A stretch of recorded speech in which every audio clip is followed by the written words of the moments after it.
Good morning and well met.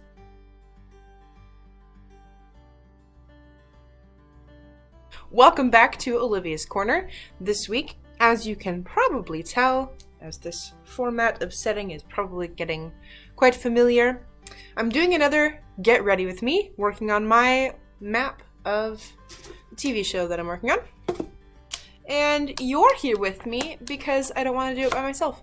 So, maybe you're asking, gosh, why is this creative person just doing the same kind of thing over and over, as in, why are she making so many Get Ready With Me's? Friends, this is about all that I have the emotional capacity for right now. That's real talk.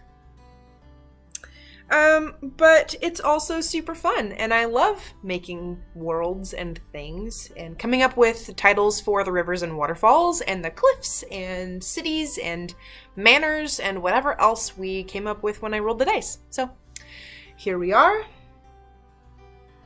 sitting in my living room. I've got my coffee, I've got a cinnamon roll. If you're here because you love me, make sure you're subscribed already. Go ahead and like this video, because you... Feel free to like and comment below to let me know what kinds of things you want to see in the future. Without further ado, we're going to launch into creation mode. Okay, first things first, I gotta find some weighty things to hold this open so it doesn't roll up every time I try to write. Okay, I guess we're starting with this side since that's about what I can reach. So the first thing I'm deciding is the name of a forest, and all that I wrote down was that it was a place with maple trees with pretty leaves.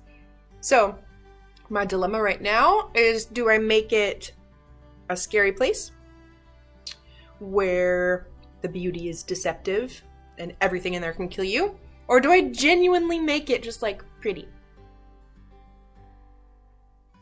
You know, at this moment, that's all coming down to fantasy name generators. If you've not used fantasy name generators, they're not sponsoring me or anything, but it's a website that has place name generators, people name generators for both realistic fiction and fantasy. It has like scenario generators, personality generators, city generators, where it's just like, it's a town kind of like this, and it gives you some like traits of the town. I don't use it super often because I typically enjoy coming up with the names of things. One of my favorite weird names recently has been that there's a forest in my D&D world called the Z-Cross Forest. I don't know why. Who are the Z-Cross people? Is it a people? What is it? I don't know. I should probably figure it out. Alright, so some of my recommendations on here. Thank you, fantasy name generator. Foolish Ash Woods. Healthy Woodland. Jaded Thicket. Ooh, jade. Jaded. Come to Canada Thicket.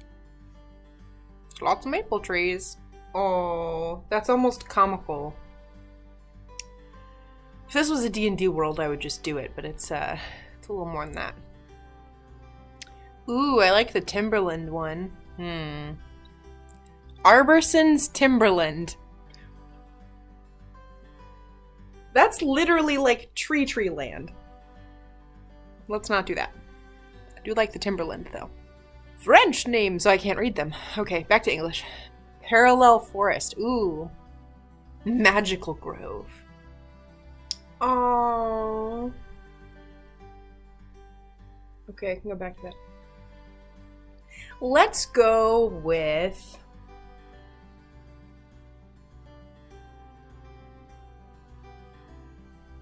It's on the west side, very west side. Lower west side. Okay. What's the significance of this forest? It's on the edge of water. It's next to some cities. They probably go there to cut down trees. Maybe it's related to them somehow. Maybe it's just a really a really full forest. what's the history here? Maybe it's already been cut down a lot and these are the trees that have been replanted on purpose for the next group of people that come through. They're very eco-aware. Okay, do I go with timberland or thicket? Thicket feels, you know, smaller. I also love the word arboretum. Damn it, woman, make up your mind. What's the kind of world I would want to throw at my characters that are going to be in this show? I think this little corner is... I think I like the idea that they're regrowing the trees that they've cut down to build their homes. That they've got a pretty well-established little place. The people right next to the thicket, I literally called a traditional people. So maybe some of their ideals revolve around not cutting all of the trees down, and they've started a regrow effort. So I like thicket or arboretum. Timberlands can be somewhere else. Pretty trees with pretty leaves.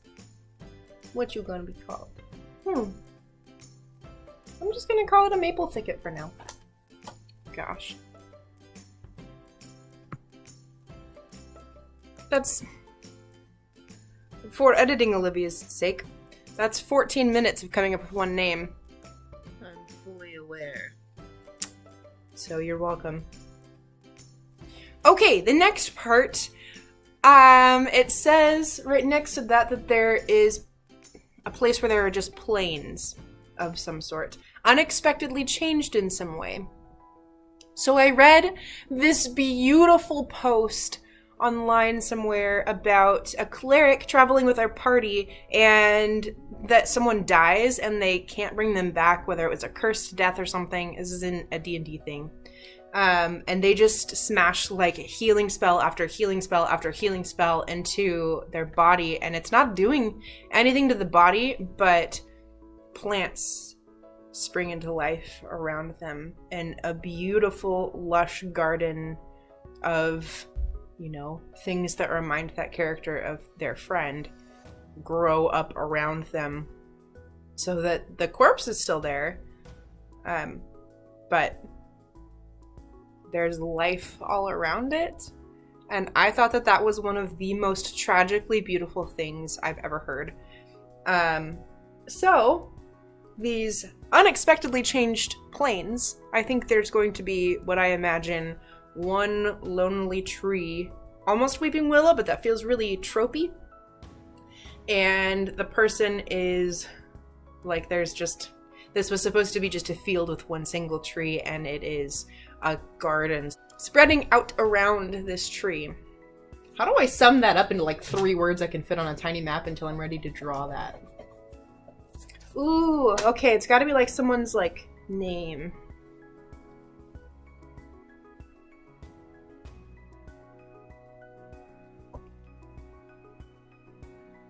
I saw this name of a person recently and I thought it was a beautiful name, and this is a beautiful garden, so I'm gonna borrow this name.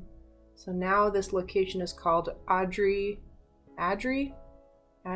Memoriam. Okay. It's tragic. I love it. Why am I doing this? You may be thinking, why does this girl spend so much time making worlds and maps and such? Here's your answer. Not that I want to copy these people, but I want to borrow their preparation ideas, I guess. Some of the most successful fantasy world things that I can think of, that I've heard of right now, that I'm thinking are works by Tolkien. So Lord of the Rings and The Hobbit in the entertainment world. And George R.R. Martin's works. Both of them put a ton of work into lore ahead of time. Like 40 years, I heard. Don't fact check. I mean, you can fact check me. I'm probably wrong. Like 40 years of work, give or take, on just the world in the background, on building races and civilizations and how cultures work, and then played in it and made people come out of it. As someone who loves to be prepared, The idea of building myself the groundwork now and then saying, oh, I already have a forest. This is the forest they're walking into. This is the lore in the forest they're walking into. These are the people they might encounter in the forest they're walking into. Like, that might seem like a lot of work ahead of time, but in the words of my professor, what did she say? It's from someone else, but she told it to me. Well begun is half done. That once I've got my world, I'm not floundering in the middle of writing a script or an outline to come up with what forest they're walking into. I've got that part already. It just makes the script writing so much easier when I get there. All right. I'm leaving the cities and people groups for another day because I've written them all out on a notebook sheet, so that I can do them while I'm at work. Because I don't have a lot of stuff to do at work. Okay. This I'm really excited about. One of the next things that we get to create is a crevasse. So, there is a gash in the world, in the continent, and it's pretty dang long if you're looking at how big the world is. Like a couple of miles long. Like 100 miles long, not just a couple. By request, here's the map. Ta-da! You can hardly see anything on it. I'll show it to you when it's pretty. Crevasse! Ta-da! With that in mind, I really want there to be so right next to it I wrote a cluster of cities, okay? So my dream as soon as I rolled that up was that the cluster of cities would be within and above and around this crevasse. I don't know what kind. People typically, I have seen in fantasy worlds, write some sort of ancient neglected underbelly that lives in the crevasse because it seems in the earth and dark. But it doesn't have to be that. It can be some very inventive people who found, a gold mine. Or something. Anyway, I want there to be these elaborate, bridges and tunnels and structures and systems and, magical ways that if you fall, you don't have to die. There's, propelling magic. That's already a thing in another world, but that's okay. I can borrow. Okay, so I'm not going to write that one now. I'm just telling you that that's the idea because I know what's going to happen there. Doesn't need a name yet. Okay, I've got an animal den of some sort. That's literally what I wrote on my map was an animal den of some sort. And I think I told you when I rolled the map, my idea was based around an Assassin's Creed.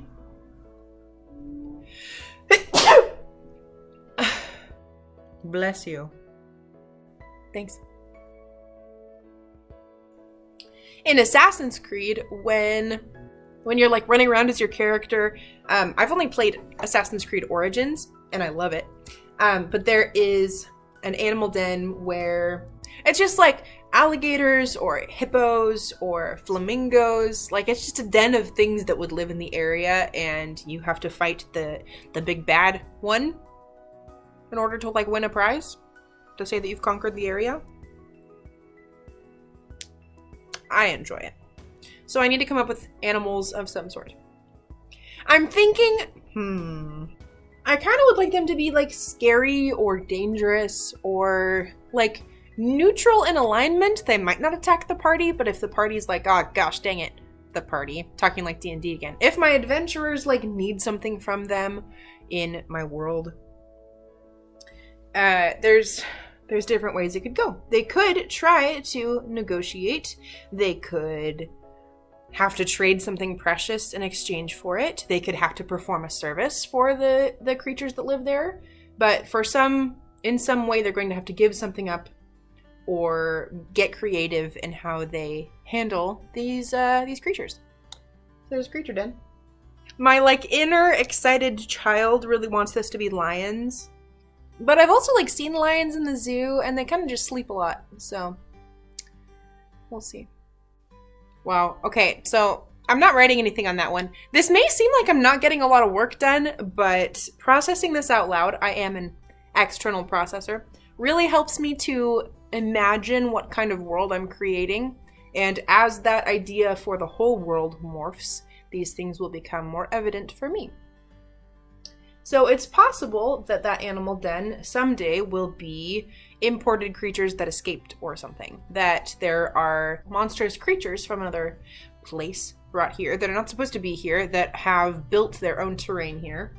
Because that's interesting. Where do they come from? On to the next. A strange mountain. So when I imagined that, when I put it on my list of ideas, when I was rolling for my generator, I imagined a strange mountain could be anything from where, I mean, these are very classic examples, I think, where there's a cave system because dwarves are here, and it's actually, that's very stereotypical of me, I'm sorry, where people who like to tunnel are here, and there's an underground, you know, like mine of some sort. So this mountain covers up some place where you could strike it rich. Could also be a dragon's lair of some sort. Classic. If I decide there's a dragon in the world, that might become its place. But I kind of want to go outside of that. So what do I do? What is this mountain for? Why is it strange? What is it? A strange mountain. Okay. Going into my mind palace. What do I know about mountains? They can be cragulous. They can have tunnels. Great place for internal structures. I kind of like the idea of this being a massive castle that someone built inside the mountain. And they're like structural things placed strategically, but also that they're like shorn to look just like rock that is native to the mountain, but that they're reinforced somehow.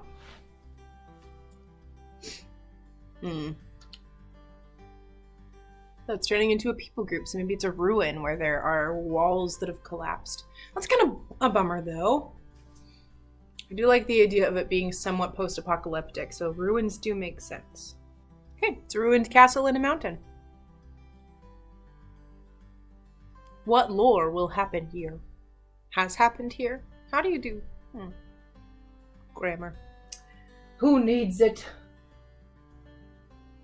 Ruins everywhere! Okay, there's another place. This is called Ruins. We're not gonna work on that one because that is less of a me naming it now and more of a me working on lore later.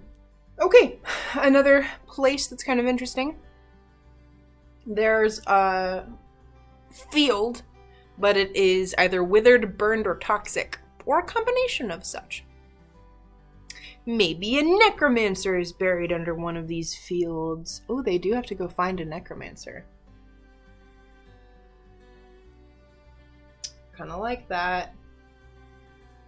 There's a waterfall. I am in love with those tropes about waterfalls where the one character comes around the corner and like the other one's bathing, or and maybe it's just like a, I didn't need to see that. Or maybe it's like a, oh dang.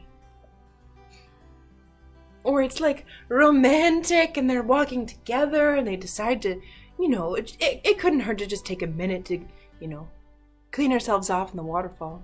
I also like things like in the Hunger Games where it's dangerous to stay near the water because other people are also looking for the water. Waterfalls.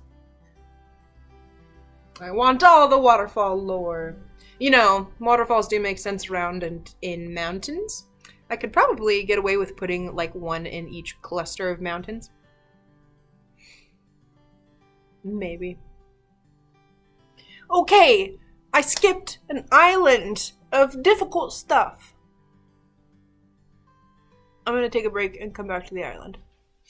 Spooky, scary skeletons and shivers down her spine. Cool. And I'm back. Break over. Work resumed. Okay, there's a dope island down here. And I really need to know what it does. There's a really tall mountain and a magical something. Those are my two suggestions to myself in world building and rolling the dice. So, I have to figure I remember writing that. I just went, choo choo, really tall.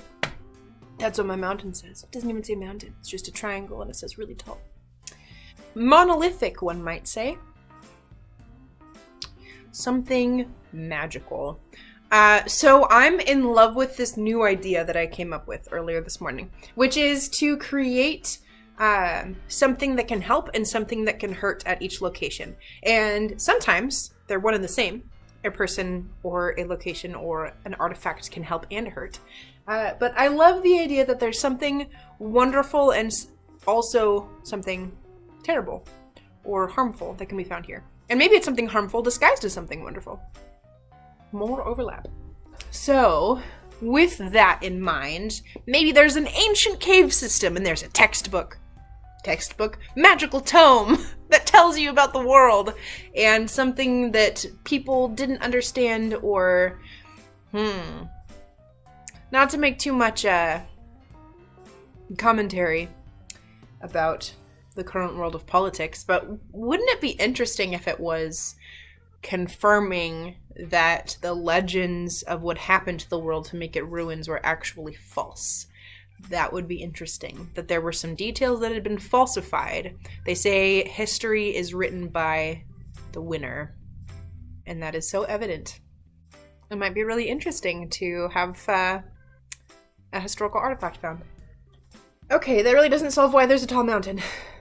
Maybe that's just it. Maybe there's just a tall mountain. Okay. There's another strange mountain. Why do they make so many strange mountains? Alright, folks. Well, thanks for following along today with my scatterbrained processing. Maybe someday you will watch a TV show and see my name in the writer's book and then go, oh my gosh, I remember when she was talking about those random mountains and how strange they were. I see where they come in now. That's a possibility. I'm glad that you're here. I appreciate that you showed up today. I hope that you show up for yourself today in another way, because that's also important. Yeah. That's all. I love you for being here. Because it has been my classic, if you like what you see, go ahead and hit that subscribe button so that you get notified when I notify you. It's profound, I know. Okay, bye. It's just like, could you not? Spreading around this I have always been a fortress, hold secrets deep inside. You have secrets too, but you don't have to hide. Show yourself.